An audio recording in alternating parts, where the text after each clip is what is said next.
Hi అండి, welcome back to Satyavedu from అమ్మాయి. ఇదైతే ఫ్రైడే రోజు మార్నింగ్ లేచేటప్పటికి 6 అయిపోయింది అనమాట. ఇంకా మెలకు రాలేదు. నైట్ దోమల దాడితో చచ్చిపోతున్నాం, అసలు ఘోరంగా ఉన్నాయన్నమాట. దోమలు అయితేనే ఈవెన్ పిల్లలు కూడా నిద్ర పట్టట్లేదు. ఇంకేం చేస్తాం, ఇంకా లేట్ అయిపోతుంది లేచేటప్పటికి. అయినా మొన్ననే అనుకున్నాను కదా, సో కార్తీక మాసంలోని తొందరగా పడుకుంటే తొందరగా మెలకు వస్తుంది, పనులు టైం కంప్లీట్ అవుతున్నాయి అని అన్నాను కదా. ఇంకా అంతే, చెప్పడమే పాపం, ఇంకా అంతా రివర్స్ అవుతుంది. సో ఇంకా నైట్ నిద్ర పట్టింది లేదు, మార్నింగ్ లేచేది లేదు. ఆ మార్నింగ్ లేవడం అయితే బలవంతంగా లేస్తున్నాను కానీ నిద్ర పట్టట్లేదు అనమాట. నైట్ అయితే మరి దోమల దాడితో విపరీతంగా ఉంది. ఇంకా లేచిన వెంటనే ఫస్ట్ హాట్ వాటర్ పెట్టేసి ఇంకా లూసి రూబీకి ఇడ్లీ పెట్టేశాను. తర్వాత అయితే నేను ఫ్రెష్ వచ్చిన తర్వాత ఈ రోజు చామదుంపల పులుసు పెట్టమన్నాడు మా వాడు. చామదుంపల పులుసు నాకు అంత ఇష్టం ఉండదు, బట్ వాడి కోసం అయితే పెడుతున్నాను. ఇంకా మళ్ళీ నచ్చింది పెట్టకపోతే. మా పెద్దోడికి ఏంటంటే దుంపలు వేయడం ఇష్టం ఉండదు, వాడికి పులుసు వేసుకు తింటాడు. అలా ఒక్కొక్కరికి ఒక్కొక్క ఇష్టం. తర్వాత అయితే ఇడ్లీ పెట్టేశాను. ఇడ్లీ పెట్టేసి మా పెద్దోడికి చట్నీ చేసేసి వాడికి పెట్టేసి మా లూసి రూబీకి కూడా పెట్టేసి తర్వాత పులుసు కూడా తాలింపు పెట్టేసుకున్నాను. తర్వాత టీ పెట్టుకున్నాను. ఇంక టీ తాగుతూ కూర్చున్నానంటే పని అవ్వదు. ఇంకా మా లూసి రూబీ అప్పటికే ఆత్రంగా టిఫిన్ కోసం అటు ఇటు తిరుగుతూనే ఉన్నాయి. ఇంకా వాటికి పెట్టేసానంటే వాళ్ళ డాడీ కలిపి పెడతారు. నేనైతే వాటికి కలిపి పెట్టిన టేబుల్ మీద పెట్టేస్తే చల్లారిన తర్వాత కలుపుతారు అనమాట. మా వాడు టిఫిన్ తింటున్నాడు, నేనేమో వాటర్ తెచ్చేసుకోవడం కూడా ఈ రోజు లేట్ అయింది. బాటిల్లో ఈరోజు ఫిల్ చేసుకునే దాని ముందు రోజు వాటర్ ఉంటే ఈరోజు సరిపోలేదు. ఇంకా అవి బాటిల్స్ కూడా క్లీన్ చేసుకొని బాటిల్లో కూడా పెట్టుకున్నాను. ఇంకా అక్కడ నుంచి టేబుల్ మీద ఉంచేసాను అనమాట. అప్పటికే లేట్ అయిపోతుంది. రైస్ ఏమో పొంగిపోతుంది నేను వచ్చేటప్పటికి. తర్వాత అది అన్నం వాష్ చేసుకుని బాటిల్ అయితే ఫ్రిడ్జ్ లో పెట్టేశాను. ఇంక పిల్లలకైతే ఇంకా క్యారేజ్లో అయితే పెట్టేశాను. ఇంక తర్వాత పని చేసుకున్నాం. ఫస్ట్ అయితే పప్పు గ్రైండ్ చేసేసుకున్నాం. కరెంట్ ఉంటుంది పోతుంది, ఎప్పుడు పోతుందో తెలియట్లేదు. అందుకోసం అయితే ఇంకా ఫస్ట్ అయితే ఇంకా పప్పు కడిగేసుకుందాము అనేసి అది ఎక్కువ క్వాంటిటీ అయితే నానబెట్టేశాను. తక్కువ వేసుకున్నాను అనుకోండి, అది డే బై డే అలాగా గ్రైండ్ చేసుకుంటూనే ఉన్నాను. ఈ రోజు అయితే దోశలు వేసేసి ఇడ్లీకి కూడా వేసేద్దాము, ఒక 5 days అయినా వచ్చేలాగా అనుకుంటున్నాను, చూడాలి. ఇది వరకు అయితే మధ్య మధ్యలో ఉప్మా అలా కవర్ చేసేదాన్ని. తినట్లేదు పక్కన పెడితే. ఇంక మార్నింగ్ క్యారేజ్ లంచ్ ప్రిపేర్ చేయడం అప్పుడే కాబట్టి 2 టైం సరిపోవట్లేదు. ఇడ్లీ అయితేనే తొందరగా అవుతుంది అనమాట. ఇంకా మోస్ట్లీ రోజు ఇడ్లీనే. సండే ఒక్క రోజు మాత్రం మా వాడికి బయట నుంచి తెప్పించి పెడతాను అనమాట. పాపం వాడు ఏదన్నా అడ్జస్ట్ అయి తింటాడు, అందుకోసం నాకు ఈజీ అవుతుంది. తినకపోతే నాకు కష్టమయ్యేది. ఇంకా పప్పు కడిగేసుకుని గ్రైండర్లో వేసేసుకుందాం. కరెంట్ కూడా సరిగా ఉండట్లేదు. అందుకోసం అయితే ఇప్పుడు 8:30 అయింది కదా, 9:30 లోపు అవుతుంది కదా అనేసి దోశల పిండికి లాస్ట్ టైము రాగులు సజ్జలు తెచ్చుకున్నాను 2 months బ్యాక్ డిమార్ట్ నుంచి. అవి వేసుకుంటే అస్సలు నచ్చట్లేదు వీళ్ళకి. అంటే పెద్దోడు ఏదైనా తింటాడు కొంచెం, చిన్నోడికి ఏంటంటే కలర్ చేంజ్ అయింది, దోశ నాకు నచ్చదు అనేసి అని చెప్తుంటే ఇంకా ఈ రోజు అయితే నార్మల్ గానే బియ్యం అటుకులు మెంతులు వేసి నానబెట్టేసాను నైట్. వైట్ కలర్ లో ఉండాలట. హెల్త్ కి మంచివి కూడా మా వాళ్ళకి నచ్చవు. గ్రైండర్ ఇంక వేసుకునేటప్పుడు ఒకసారి నీట్ గా కడిగేసి వేసుకుంటాను. ఎంత ముందు కడిగి ఆరబెట్టినా సరే పప్పు గ్రైండ్ చేసుకునేటప్పుడు డెఫినెట్ గా తీసే గ్రైండ్ చేసుకుంటాను. తర్వాత ఇవి అలా అవుతున్నాయి కదా, ఈ పిచ్చుకల అరుపు చూడండి, అసలు ఏంటి అటు ఇటు తిరుగుతూనే ఉంది, ఇక్కడిక్కడే తిరుగుతుంది. నాకు ఆ సౌండ్ మార్నింగ్ టైంలో ఒక మైండ్ రిలాక్సేషన్ ఇస్తుంది అనమాట. పీస్ఫుల్గా ఉంది. మళ్ళీ ఇక్కడికి వచ్చింది, ఏంటి ఇక్కడిక్కడే తిరుగుతుందని చూస్తే ఏంటంటే ఫుడ్ బాగాలేదు, అయిపోయిందనమాట. ఏమంటారు, రైస్ లాస్ట్ టైం ఎప్పుడో వర్షాలు పడినప్పుడు మొత్తం పాడైపోయినట్టుంది. ఇది వరకు ఇవి పెట్టిన తర్వాత ఒక 2 times ఏమో క్లీన్ చేసాం, తర్వాత పట్టించుకోవడం మానేసాను అనమాట. టైం సరిపోవట్లేదు బేసిక్గా. ఇంకా పిల్లలు కూడా ఎగ్జామ్స్, స్కూల్కి వెళ్ళడం రావడం చాలా టైం వాళ్ళకి కూడా సరిపోతుంది. ఇంకా ఇప్పుడు ఏం చేసాం, సర్లే సో ఇంకా పప్పు ఎలాగో గ్రైండర్లో అలాది నలుగుతూ ఉంది కదా, తిరుగుతూని లోపల ఇవి క్లీన్ చేద్దాం అనేసి కడిగేద్దాం. ప్లేట్స్ అంటే ఇవి రావు, ఇది ఫిక్స్ చేసేసినవి కదా, రావన్నమాట. ఇంకా తర్వాత ఏంటి, సర్లే కడుగుదామంటే కింద పైన వాటర్ పక్కన పోతుంది అనేసి ఇంకా అలా తడి క్లాత్ పొడి క్లాత్ పెట్టి తుడిచేసుకుందాం నీట్ గానే.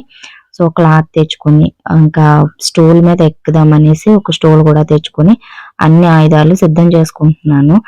ఇంకా అన్ని దగ్గర పెట్టుకుంటున్నాను అనమాట. అది నైఫ్ తోని హోల్స్ కూడా పెద్దవి చేయాలి. ఫుడ్ కొంచెం హోల్స్ పెద్దవి ఉన్నాయనుకోండి, ప్లేట్ లో అయిపోయినా సరే అవి పొడుచుకుని తినడానికి ఈజీగా ఉంటాయి. అవి హోల్స్ సరిగా పెట్టలేదు మా వాడు, ఆ హోల్స్ కూడా సరిగా లేవనమాట. సో అందుకోసమే ఫుడ్ ఎక్కువ అవ్వకుండా ఉంటుంది. హోల్స్ పెద్దవి ఉన్నాయంటే ఎక్కువ ఫుడ్ కూడా వేస్ట్ అవుతుందిలేండి. సో ఇంకా తర్వాత తడి క్లాత్ పొడి క్లాత్ తో అయితే 1 by 1 ఒక దాంట్లో రైస్ స్టోర్ బియ్యమే, ఇంకొక దాంట్లో వచ్చేసి గంట్లు, ఆ పిచుకులు ఇంకా తింటాయి కదా గంట్లు, కోడికి ఎలా వేస్తారో అవి అవి గంట్లు తెచ్చాను అనమాట. తెచ్చాడు 3 months 4 months అవుతుంది. అప్పటి నుంచి కూడా ఒక హాఫ్ ప్యాకెట్ కూడా కదలలేదు. చిన్న చిన్న పిచ్చుకలు వస్తున్నాయి, అంటే అవి ఎంత తింటే వాటి పొట్టకి ఎంత పట్టేస్తుంది. కాకపోతే ఫుడ్ లేదనేమో అటు ఇటు తిరుగుతూనే ఉంది ఇక్కడికి మార్నింగ్ నుంచి. నాకు అది గుర్తు చేసినట్టు అనిపించింది అనమాట. ఫుడ్ అయిపోయినా అప్పుడు అనుకున్నాను అటు అక్కడక్కడే తిరుగుతుంటే ఫుడ్ అయిపోయింది. సో వాటి వల్ల నాకు గుర్తొచ్చింది అనమాట. సో ఇంక నీట్గా తుడిచేసి పెట్టుకుంటున్నాను. పిల్లలకి మా పెద్దోడికి ఖాళీ ఉంటే అవన్నీ చెక్ చేసుకుంటాడు పాపం. వాడికి కూడా హోంవర్క్లు అవి ఖాళీ ఉండట్లే సరిపోతుంది. నేను ఈ పని పట్టుకున్నాను అనమాట. ఈ రోజు ఏదో ఒక పని పెట్టుకుంటానే ఉంటాను, అలా టైం అయిపోతానే ఉంటది. నాకేమో ఇప్పుడు 9 అయిపోతుంది, నేను ఇంకా ఆకలేస్తుంది, టిఫిన్ తినలేదు, ఇంకా తుడవలేదు, ఎడిటింగ్ ఎప్పటికి అవుతుందో అసలు. నాకు ఈ పనులన్నీ అయ్యేటప్పటికి ఆల్మోస్ట్ 1 అయిపోతుంది మధ్య అయితేను. వింటర్ సీజన్ మరి టైం ఉండదో ఏంటో తెలియదు, కానీ టైం అలా పరిగెడుతూ ఉంది. ఇంక ఇదంతా కూడా ఒక పక్క అయితే నీట్గా క్లీన్ చేసేసుకుని రైస్ అయితే హోల్స్ పెద్ద చేస్తున్నాను. పెద్ద వేసుకొని బాగానే వస్తున్నాయి అనమాట. ఇంకా అందుకోసం ఆ బాటిల్లో రైస్ ఉంది కదా అని సెపరేట్గా ఏం చేయలేదు. ఇంకా సమానంగా మనం చుట్టేపులో ఒకేలా ఈవెన్గా వేయకపోతే ప్లేట్ ఒక్క పక్కకి ఒరిగిపోతుంది కదా, అదంతా చూసుకునేస్తున్నాం.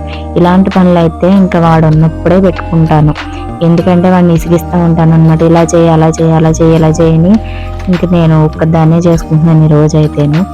ఇంకా నేను ఇలా స్టూల్ దిగాను చూడండి, ఎక్కేసింది మా రూబీ తల్లి. ఇంక వెంటనే నేను ఎక్కి పని చేయకుండానే ఎక్కేసింది అనమాట. ఇంకా తర్వాత ఇంకా అందులో కొన్ని పాతగా ఉండిపోయాయి కదా, అవి అయితే పక్క మేడ మీద విసురుతున్నాను. ఎందుకంటే ఆ పిచ్చుకలు తింటాయి కదా, అక్కడే ఎక్కువ ఉంటాయి, అక్కడ ఇక్కడ తిరుగుతూ ఉంటాయి, వేస్ట్ గా కింద పడేయడం ఎందుకనేసి ఇంకా పక్కన అలా విసురుతున్నాను. బాగానే ఉన్నాయి, కాకపోతే కొంచెం మట్టిగా అయిపోయాయి అంతే. అవి కొన్నేమో ఏం చేస్తున్నాయి అంటే కింద పడిపోతున్నాయి, కొన్నేమో పైన ఉంచుతున్నాయి. వింటర్ కదా, గాలి అయితే మళ్ళీ వేస్తుంది. గాలి ఎక్కువ వేయడం వల్ల డోర్ ఓపెన్ చేయట్లేదు, లేదంటే ఓపెన్ చేసాను, డస్ట్ ఎక్కువ వస్తుంది అనమాట. ఇంక మా లూసీ రూబీ ఎయిర్ ఫాల్ వల్ల ఇంకా గాలికి ఇంకా ఎగురుతాయి అనేసి నేను ఎక్కువ డోర్ ఓపెన్ చేయట్లేదు. మొత్తానికి పెట్టేసాను, ఆ పని అయిపోయింది. సో మా రూబీ తెగట్లేదు చూసారా, సర్లే నేను వెళ్తున్నాను అనేసి ఇంకా నేను బ్యాక్ వచ్చేసాను. మళ్ళీ ఈవెన్ గా ఉన్నాయా లేదా చూస్తున్నాను. ఇంకా దీంట్లో అయితే గంటలు హోల్ పెద్ద చేయలేదు, ఇంకా సెపరేట్ గా బౌల్లో తెచ్చుకుని వేస్తున్నాను. ఇంకా లోపల కూడా చాలా ఉన్నాయి కదా, ఇంకా అవి కూడా పురుగు పట్టేస్తాయి అనేసి ఈవెన్ గా స్ప్రెడ్ చేయకపోతే ప్లేట్ ఒక పక్కకే ఒరిగిపోతుంది. ఏదైనా పిచ్చుకొచ్చి వాలింది అనుకోండి, ప్లేట్ అలా ఒరుగుతుంది అనమాట. అందుకే కొన్ని కిందడిపోతూ ఉంటాయి. ఇంకా తర్వాత అయితే ఇంకా లోపలికి వచ్చి నా యథావిధి పనులు చేసుకోవాలి, అప్పటికే చాలా టైం అయిపోతుంది. సో ఇంకా పని కంప్లీట్ అయిపోయింది. సో చూసారు ఎలా చూస్తుందో, అక్కడ ఎక్కడైనా సరే సోఫా కుర్చీ స్టూల్ ఇవి లేకపోతే దానికి అస్సలు నిద్ర పట్టదు అనమాట. ఇంకా నెక్స్ట్ వాషింగ్ మిషన్ లో బట్టలు వేసేసుకుంటున్నాను. ఒక పక్క గ్రైండర్ పక్క మిషన్ వేసాను అనమాట. ఆల్మోస్ట్ ఇడ్లీ పిండి అయితే తీసేసాను, దోశలకి వేస్తున్నాను. ఈ లోపు అయితే వాషింగ్ మిషన్ కూడా వేసుకున్నాను. అంటే ఒక 1/2 hour లో మళ్ళీ అవి కూడా అవితే బట్టలు ఆరబెట్టేసుకోవాలి కదా, ఈవినింగ్ లోపు మళ్ళీ ఆరట్లేదు. నెక్స్ట్ డే వరకు పని లేదే, ఆరబెట్టేసుకుని ఉంచేసుకుంటాను అంతే. ఈరోజు బెడ్షీట్ అయితే చేంజ్ చేశాను, సో కొంచెం మురికిగా ఉందనేసి. తర్వాత అయితే పనులన్నీ కంప్లీట్ చేసుకుని ఈ రోజు అయితే లాస్ట్ టైం అవిసె గింజల లడ్డు చేశాను కదా, షార్ట్ వీడియోలో పెట్టాను, లాంగ్ వీడియోలో తీయలేదు. సో ఇంకా అవి కొంచెం ఉండిపోతే కారంగా పొడి చేసుకుని, బేసిక్ గా నాకు నాన్ వెజ్ కర్రీల కన్నా ఇలా నాకు పొడులు కంది పొడి అయినా ధనియాల పొడి అయినా, నాకు పొడులు ఎక్కువ ఇష్టం అనమాట. పప్పు సాంబార్ ఇలాంటివి తింటాను నాన్ వెజ్ కన్నా. నేను నాటుకోడి కూర నాకు అసలు ఇష్టంగా తినలేదనమాట. ఇంక ఈ పొడి చేసుకుని కారం కారంగా ఇప్పుడు టైం వచ్చేసి 1 అవుతుంది. నిన్నేదో కొంచెం ఏదో హారర్ స్టోరీయో ఏంటి వెబ్ సిరీస్ ఏదో కొంచెం స్టాప్ చేశాను. అది కంటిన్యూ చేసుకుంటూ తింటున్నాను అనమాట. అవి చూసుకుంటూ తినేటప్పుడు మాత్రం టీవీ పెట్టుకుంటాను అప్పుడప్పుడుని. టీవీ చూస్తూ ఇంక ఈ పొడి వేసుకుని అందులో కొంచెం నూనె కానీ నెయ్యి కానీ వేసుకుని తింటే సూపర్ ఉంటది. ఇదైతే అవిసె గింజల పొడి కారం కారంగా అయితే ఇది షార్ట్ వీడియో పెట్టాను. ఇంట్రెస్ట్ ఉంటే చూడండి. సో చాలా బాగుండింది. కొంచెం మనకి హెల్త్ కి అలాగే ఎయిర్ కి కూడా చాలా మంచిదంట. నాకు హెల్త్ కేర్ అంత లేదు కానీ ఎయిర్ కి బాగా ఊడిపోతుందని భయం వేస్తుంది అంతే. So that's it for today video. Video నచ్చితే ప్లీజ్ లైక్ చేయండి, షేర్ చేయండి, కామెంట్ చేయండి. కొత్త వాళ్ళైతే నా ఛానల్